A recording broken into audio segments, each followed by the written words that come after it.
Chaque jour, un verset de la Bible, une pensée et une invitation. Plus de power avec Léo. Attends, c'est quoi ces chants-là? Libéré, délivré.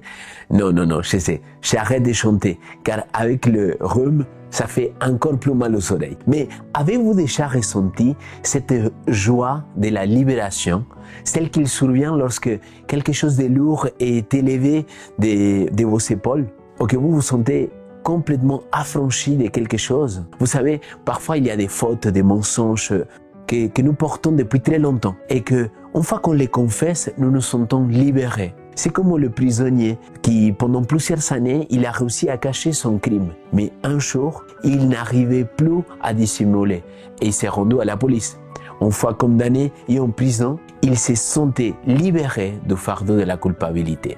Oui, paradoxalement, bien qu'il fût en prison, il se sentait finalement libre. Notre passage biblique aujourd'hui parle justement de cette libération, mais de manière encore plus profonde. Le texte nous dit: mais maintenant, libérés de péché et esclaves de Dieu, vous avez pour fruit la sanctification et pour fin la vie éternelle. Romains 6, 22. Ce texte nous rappelle que grâce à Jésus, nous sommes libérés de péché et devenus esclaves de Dieu.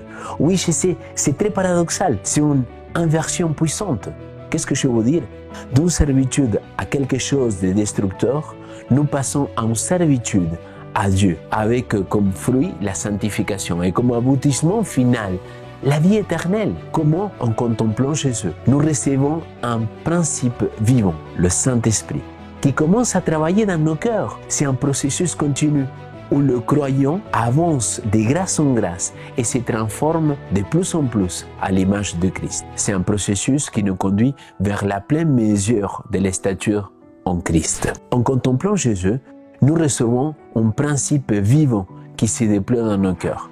Le Saint-Esprit produit le travail et le croyant avance de grâce en grâce, de force en force, d'un état de caractère à un autre.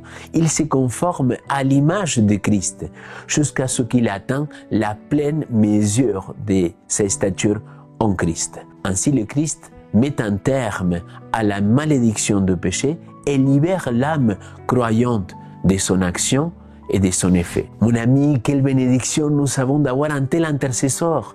C'est pour cela qu'aujourd'hui, soyons reconnaissants pour la libération que Jésus nous offre. Engageons-nous à contempler son exemple, à ouvrir nos cœurs au Saint-Esprit, à ses powers divins et à avancer dans cette transformation quotidienne. La nouvelle vie commence maintenant dans la libération et la sanctification que Christ nous offre. C'est une invitation à vivre pleinement dans la liberté de la plénitude de son amour.